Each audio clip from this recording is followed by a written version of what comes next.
¿Os gustan los coches raros? Pues os vais a hartar. Ya os lo adelanto, los coches nacidos en el comunismo no destacan precisamente por su avanzada tecnología y en el caso de los chinos y coreanos, sus marcas no destacan por el respeto a la propiedad intelectual. Os contaré alguna historia que os va a sorprender. Bienvenidos a Garaje Hermético, enciérrate con nosotros.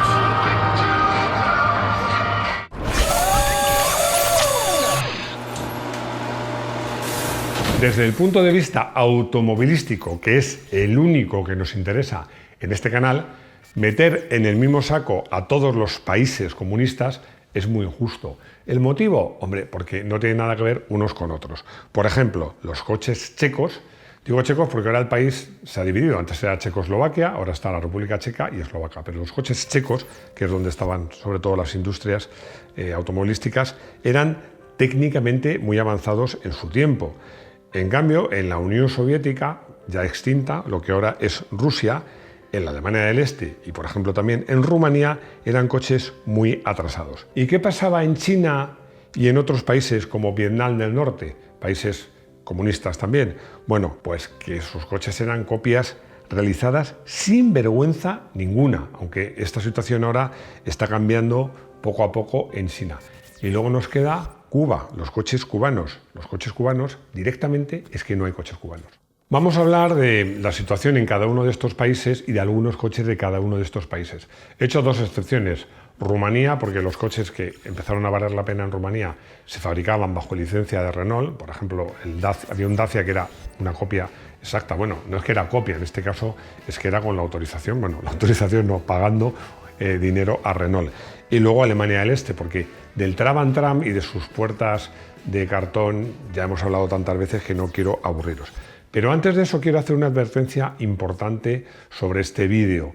Vamos a ver, si yo hablo de la situación política de cada país, que conste que es para poner en contexto cómo es la situación y la industria automovilística de cada país. Bueno, dicho esto, vamos a ver cada uno de estos países y al menos uno de los coches, o más de uno, que han sido iconos en ese país en algún momento.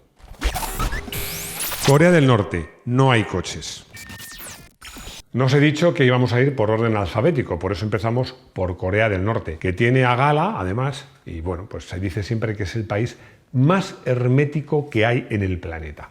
Bueno, pero pese a ello, en torno a los años 70, pues Mercedes-Benz se las apañó, o algún coreano se las apañó, para exportar de Alemania hacia Corea del Norte algunos Mercedes, que eran muy valorados por los dictadores, la aristocracia, que eran admiradores de la marca. Bueno, la verdad es que vamos a ver uno de estos coches, que el coche en sí pues no vale mucho la pena, pero la historia sí.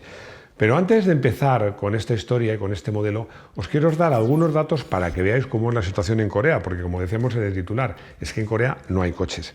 En la actualidad no hay coches coreanos y los pocos que hay son copias o unidades que se han traído desde otros países que en cualquier otro país con una ley normal se considerarían ilegales y que llegan ahí de una forma que en cualquier otro país se llamaría dudosa o sería un propio de delincuentes. Solo hay una fábrica de vehículos, que sobre todo fabrica camiones, que se llaman Pyeongwang. ¿Lo he pronunciado bien? Pyeongwang. ¿Cómo? Yo no sé coreano. Tú eres experto en idiomas, hombre. Pyeongwang Motors, que, para que os hagáis una idea, su récord de producción lo alcanzó en 1999 y fue de 1.873 unidades, imaginaos. Bueno, eso se fabrica en una fábrica moderna, cualquier fábrica de cualquier país moderno se fabrica en menos de un día. Bueno, la producción anual en la actualidad se estima que puede oscilar entre 700 o 1.400 unidades al año, aunque eso no lo sabe nadie, yo creo que no lo saben ni ellos. Pyongyang 410. Si buscáis este coche en internet para ver más fotos, cosa que no es fácil porque Rodrigo se ha vuelto loco buscando material de este coche, yo os adelanto que tiene varios nombres. El más habitual es este, Pyongyang 410, pero también se llamaba Kangsang 88. Bueno, decía que el coche en sí no tiene mucho interés, pero la historia sí, porque os decía que llegaban algunos Mercedes de importación a Corea y uno de los coches más valorados por los coreanos era el Mercedes 190, que como sabéis, pues apareció en 1982. Bueno, Kim Il-sung, que era el dictador que había en ese momento en Corea, pues decidió que iba a hacer una prueba de que Corea del Norte tenía la tecnología para hacer coches tan buenos como Mercedes. Fijaros ya, el planteamiento ya es bastante absurdo. No para diseñarlos, no, sino ya decía directamente para copiarlos. Bueno,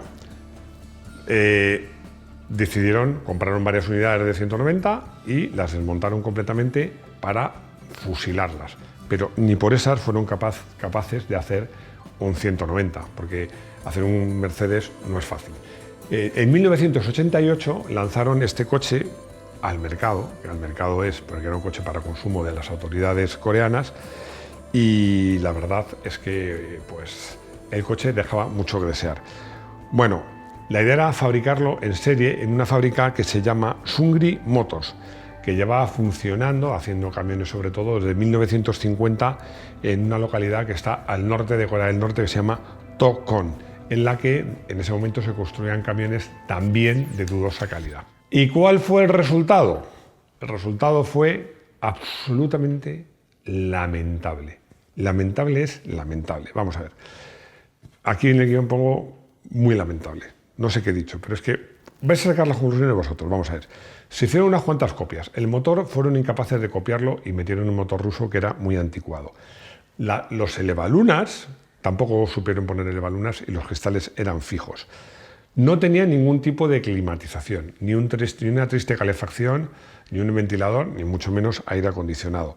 En las puertas no había gomas de sellado, con lo cual, aparte de meter un ruido tremendo, pues se metía por ahí el polvo. Bueno, al final todo era un verdadero desastre, pero os voy a dar un dato que este ya es el dato definitivo. No tenían pintura para coche. ¿Y qué hicieron? Pues pintar el coche con la pintura que usaban para las puertas y las ventanas de casa. ¿Os podéis imaginar cómo era ese coche? Cuba, rusos y almendrones.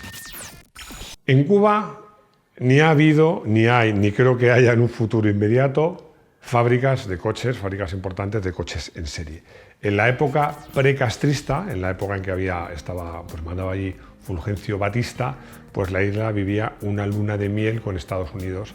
Bueno, eso ya lo conocéis, era una especie de segundo Las Vegas y casi todos los coches que había, bueno, casi todos no, todos, eran coches americanos de los años 50, los típicos coches americanos grandotes. Pero luego, tras la Revolución Cubana y la llegada al poder de Fidel Castro, que fue en 1959, ya sabéis que los Estados Unidos de Norteamérica hacen el bloqueo a Cuba. Y hasta ahí solo llegan coches rusos de la antigua, de la extinta ya Unión Soviética.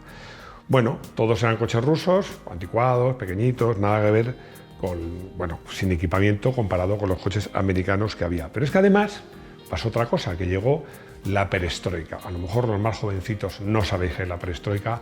Si no lo sabéis, hay que leer más libros de historia. Pero bueno, fue la caída de la Unión Soviética, del régimen soviético. Fue cuando muchas repúblicas que formaban parte de la Unión de Repúblicas Socialistas Soviéticas consiguieron su independencia y Rusia se quedó siendo solo Rusia. Eso lo hizo un señor que se llamaba Gorbachev, que tenía aquí Mikhail Gorbachev, tiene un antojo, se decía, ¿no? Sí, sí.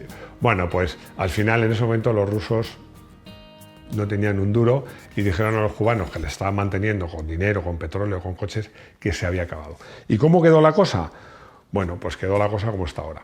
¿Cómo está ahora? Vamos a ver. No han entrado coches nuevos en Cuba, porque los coches en Cuba tienen unos impuestos que más o menos son del 800%. Lo cual quiere decir que además hay que pagarlos en divisas. Luego hay que decir que el pueblo cubano, la gente normal, que no sean gente del gobierno, no puede comprar coches. Entonces tiran con lo que hay. Van pues haciendo andar sus coches soviéticos y sobre todo para temas turísticos pues rescatan estos coches americanos que además los pintan de colores muy vivos y se llaman almendrones. Por eso, si no sabéis qué era un almendrón, es que no habéis estado en Cuba. Estos almendrones, que yo he tenido oportunidad de no solo de ir en ellos cuando estuve en Cuba, sino incluso de probarlos. Ojo, que apenas en la foto puedes entrar, porque se nota que te queda pequeño. Sí, sí, la verdad es que en uno de ellos las pasé canutas. Pero yo iba a Cuba y me hacía, confieso, me hacía mucha ilusión esos coches. Voy a probar los coches. Bueno, luego fue una decepción, porque es que los coches por fuera son como eran. bueno, aparte de pintados de colorines, tapizados en rosa, en azul fucsia, unos colores imposibles que no tienen nada que ver con los de la época. Pero es que el motor, casi todos son motores distintos, pero motores que han repescado de Nissan, de Lada, de cualquier coche. Los ejes igual, te montas en un almendrón de esos que tiene una suspensión delantera, el que yo llevé que era de una Nissan Banet y la trasera de un Ford no sé qué y el cambio de tal. Y el aire acondicionado era un aire acondicionado que había adaptado el tío que lo tenía en su casa, imaginaos. Pero bueno, la verdad es que eso le da un cierto colorido a la isla, pero es una pena porque en Cuba pues, no entran coches nuevos desde hace muchos años. Checoslovaquia, coches innovadores. Vamos a hacer otra vez un poco de historia, porque en la época anterior a la guerra, a la Primera Guerra Mundial hablo, y en el periodo de entreguerras, pues este país tenía fábricas y modelos de coches bastante interesantes, técnicamente avanzados y que funcionaban muy bien. Y marcas de prestigio, como por ejemplo las más conocidas, porque una de ellas todavía hoy existe, que es Skoda, Tatra, pero no hay que olvidarse de Laurent and Clement, que fue comprada en 1925 por Skoda. Pero después de la Segunda Guerra Mundial, pues todo esto se acabó, porque este país entró en la órbita soviética, como se decía entonces, era un solo país, Checoslovaquia o Checoslovaquia, aunque luego ya cuando se separó de Rusia y dejó de ser comunista, pues otra vez se dividió, además de común acuerdo. Esto siempre me llamó mucho la atención. En 1993 y se convirtieron en la República Checa y en Eslovaquia. Pero bueno, nosotros venimos aquí a hablar de coches, como os decía. Hay marcas como Tatra, que en su momento fueron marcas, bueno, pues muy vanguardistas, que lamentablemente han desaparecido, y otras como Skoda, que siguen superviviendo, aunque, por ejemplo, como el caso de Seat, pues es propiedad del grupo BAG. Skoda 110R. Este coche y algunos de sus sucesores más modernos y con las siglas RS, que ya sabéis que en alemán significan Rennsport o algo así, o sea que son más deportivos en definitiva, pues son coches que tuve la oportunidad de probar, incluso gastar una broma, porque fui a ver a mis amigos de Ávila y les dije, voy en un coche deportivo con motor trasero. Entonces, lo tenemos claro, o en un Alpine o en un Porsche, pues no, en un Skoda. Estos eran coches que estaban muy bien terminados y de mucha calidad. Me llamaba la atención porque el maletero, que iba adelante, claro, el motor iba detrás, el capó no se abría por delante o por detrás, sino a un lado. Era una cosa bastante curiosa. A mí el coche me parecía bonito, este es un poco más antiguo, luego se fue refinando. Inicialmente tenía un motor, que me lo he apuntado por aquí, de 1,2 litros y 52 caballos, que luego fue creciendo en cilindrada. Tenía unas buenas suspensiones con amortiguadores de calidad, que eran de la propia Skoda. Y bueno, y claro, pues lo que decía aquí, que, hombre, no era un 911, pero costaba entre 10 y 20 veces menos. Tatra 603. Siempre me ha cautivado la marca Tatra, una marca que mostró mucho interés, hizo diseños muy innovadores en lo que a aerodinámica se refiere y que también utilizaba el motor posterior, pero motores grandotes, V8 refrigerados por aire. Bueno, como os decía, era una marca muy adelantada para su tiempo y que diseñó coches tan adelantados para su tiempo como fue el Tatra T87, que fue el coche que inspiró con muchas comillas, al escarabajo, porque como os cuento en otro vídeo, luego el Estado denunció al Estado alemán y tuvo que pagar compensaciones. Pero bueno, ya bajo el dominio comunista, estamos hablando después de la Segunda Guerra Mundial, se siguieron fabricando coches muy notables como este Tatra 603. Bueno, Lada también es ruso, o sea, también es comunista, o sea, no me he ido tanto de clave. Bueno, este coche tenía detalles muy curiosos como una aleta trasera. Esto era porque estos coches tan grandes con motor trasero tenían una cierta inestabilidad en línea recta a alta velocidad, además corrían bastante, y esa aleta trasera se supone que era para estabilizarlos. Bueno, también os digo que era un coche rápido para su época, porque el motor de este modelo daba 100 caballos, 99, pero claro, eran suficientes para conseguir los 160 km por hora. Por cierto, esto en Inglaterra lo llamaban hacer la tonelada, las 100 millas por hora. Eso en esa época ya era correr de verdad. Bueno, este coche estuvo en producción 20 años, y se produjeron en este tiempo más de 20.000 unidades, de las cuales, lamentablemente, no han sobrevivido muchas y son muy cotizadas como coches clásicos. China, primer productor mundial. El caso de China, a mí por lo menos me resulta curioso, porque es un país que, sin tener realmente una tecnología propia, resulta que es el primer productor mundial, por encima de la Unión Europea, por encima de los Estados Unidos de Norteamérica y por encima de Japón. Es alucinante. Y esto prácticamente, os decía al empezar el vídeo que esto está cambiando poco a poco, sobre todo con la llegada de los eléctricos, pero sigue siendo así. Yo siempre cuento una anécdota a este respecto que es muy llamativa, porque fui de viaje a China con una persona, un súper jefazo de la marca Citroën, y cuando estábamos paseando por Pekín le dije, ay, no sabía que habéis concedido una licencia para hacer el ZX en China, porque vi un coche que claramente era como un ZX, como si fuera un ZX mal hecho, como el coche de los coreanos, algo parecido. Y me dijo esa persona, ni yo tampoco, o sea que lo estaban fusilando pues por la cara.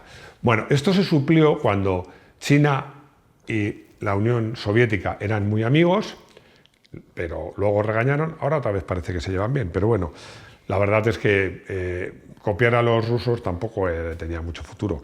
Así que cuando pues, empezaron a llevarse mal con la Unión Soviética, empezaron con dos estrategias. Una, comprar marcas europeas como Robert y Saab, por ejemplo, y otra es directamente copiar coches pues, occidentales. Y luego, la que están haciendo ahora, que tiene más éxito, que es llegar a acuerdos de joint venture con estas empresas europeas o occidentales. A mí me hace mucha gracia esa expresión que yo no sé si en otros países se dice, pero en España se dice mucho. Te han engañado como un chino. No sé de dónde sale, porque los chinos son muy, muy listos. Porque cuando tú quieres, o sea, ellos venden a todo el mundo sin ningún problema, pero cuando tú quieres establecer ahí una fábrica, tienes que tener una fábrica o un negocio, porque cuando yo trabajaba en una editorial pasó lo mismo.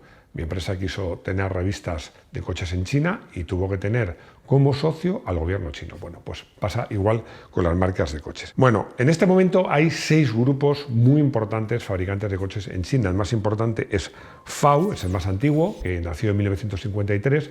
FAW significa algo así como Fábrica China de Coches o algo así. Y bueno, que tiene marcas como Jiangxing, Xial y Hongqi. Además, otras marcas importantes son Dongfeng Motor Corporation, Xiac Motor, Chang'an Motors, Chery y Hub Motor. Bueno, la verdad es que nos puede hacer gracia estos nombres de estas marcas chinas, pero voy a decir, son los primeros fabricantes del mundo. Pero os he traído un modelo que yo considero que es el modelo chino más icónico.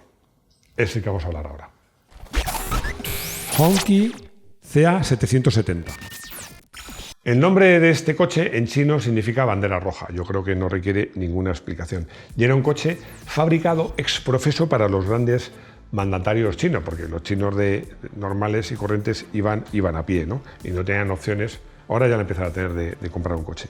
Este coche fue fabricada por esta empresa que os he dicho, la más antigua de China, FWA, y aunque veáis que la carrocería era exclusiva, diseñada por diseñadores chinos y no tiene parangón, bueno, estaría inspirada en otros coches, pero es única. Luego, por debajo, pues es un poquito un bluff, porque todo lo demás era cogido de otros coches. Porque, por ejemplo, el chasis era exacto, una copia exacta al del Chrysler Imperial de 1950, y el motor, que era un V8 de 6,5 litros, también era de origen Chrysler. Bueno, es un coche... 5 litros y medio, no 6,5. Ah, 5,5. Le había puesto un litro más. Bueno. Ahí está Rodrigo revisando el guión. Es que me ha dicho que no voy muy fluido y estoy intentando ahí darle más. Pero bueno, a lo que iba. Este es un coche que ya nació antiguo porque es inspirado en un coche de 1950 y se fabricó entre el año 66 y el 88. Y bueno, era un coche de 6 metros de largo que pesaba casi 3 toneladas de peso. Fruto no solo de su equipamiento y de su tamaño, sino también de que ya os digo que el acero chino en esa época no era el mejor. Unión Soviética, o más bien Rusia. Hemos hablado ya en otras ocasiones de los coches de la extinta, eso me gusta, eso de extinta, Unión de Repúblicas Socialistas, como los dinosaurios, igual, sí, sí, de la Unión de Repúblicas Socialísticas Soviéticas, al fin, ahora Rusia. Así que me voy a ir al grano. No voy a hablar siquiera del Lada Niva, que el Lada Niva sin duda es el coche ruso con diferencia de más éxito, pero no voy a hablar porque es que es que incluso le dedicamos un vídeo que se titulaba Historia del Lada Niva, diseño Porsche. Ahí os lo dejo, os aconsejo que lo veáis. CIL 117. Cuando el CIL 111 pues, se quedó muy anticuado, pues los mandatarios rusos dijeron que eso no podía ser, que había que hacer un coche moderno para demostrar el poderío de la Unión Soviética y que eso era una cuestión de Estado. Así que pusieron a sus mejores ingenieros a diseñar este coche. Nació el CIL 114 y finalmente este, que es el mejor de la serie, el 117, que tenía un motor V8 de 7 litros, esta vez no me he equivocado, y que conseguía una velocidad punta de 200 kilómetros por hora. Bueno, todo este esfuerzo de los ingenieros rusos sirvió para muy poco, porque luego llegó Boris Yeltsin y mandó todos los CIL, no te digo dónde, y los cambió por Mercedes y ya está. Y luego llegó Putin, que, bueno, aparte de estar invadiendo países y tal, pues se le ocurrió repescar esta marca y volver a sacarla a flote, pero como os digo, está muy ocupado haciendo otras cosas. Bueno, este coche, entre otras cosas, pues es relativamente famoso porque apareció en una película de James Bond, James Bond, el agente 007, que es Casino Royale. Y ya hemos acabado. Espero que os haya gustado esta selección de coches icónicos del comunismo. Pensando en el Skoda 110, pues he elegido para coche del día también un coche con motor trasero, también un coche bonito, un coche con un sonido precioso y bueno, es un coche que nunca he probado, esta versión en concreto nunca la he probado, pero que está disponible en el nuevo GT7 de PlayStation. Estamos hablando del R8 Gordini. Este coche nunca llegó a España, donde nos tuvimos que conformar con el R8 TS, claramente por debajo del Gordini francés, que tenía un motor de 1.255 centímetros cúbicos y 103 caballos para poco más de 800 kilos. Buenos frenos y unas suspensiones muy afinadas. Este coche fue protagonista en los circuitos y en los rallies. Consiguió resultados magníficos pese a ser un coche modesto. Pero eso sí, para conseguir estos resultados necesita unas buenas manos. ¿Tú las tienes? Paco me pregunta que si un Lada Niva es lo mismo que un Lada Riva. La respuesta es muy sencilla, nada que ver. El Lada Niva es un todoterreno, diseñado como todoterreno, donde, como decimos en el vídeo ese que os he dicho, Porsche tuvo algo que ver, y el Lada Riva era un Lada muy corrientito que estaba basado en la plataforma del Fiat 124. Nada que ver. Silverio, que me dice que es un seguidor fiel desde el principio del canal y que no se ha perdido ni uno solo de nuestros vídeos, me pregunta si son buenos los coches chinos. Vamos a ver, Silverio. A ver, te he pillado. Eso de que has visto todos y cada uno de nuestros vídeos no es verdad, porque hay un vídeo precisamente que se titula exactamente lo que tú preguntas, que es ¿son buenos los coches chinos? Como es una respuesta larga, echa un ojo y ya me dices. Ya hemos llegado al final de este vídeo. Espero que os haya gustado esta selección.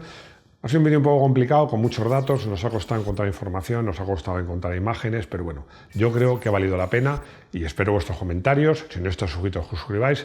Todo eso, bueno, que nos deis un like de vez en cuando. Y ya sabéis que si queréis vídeo de motos, estamos en Moto1 Pro, que tenemos podcast todos los lunes, podcast exclusivos, que estamos en todas las redes sociales y que tenemos una web muy chula, que justo hoy además acabamos de introducir algunas mejoras. Pero ya sabéis que para mí lo más importante es veros de nuevo en nuestro garaje hermético. ¡Hasta pronto!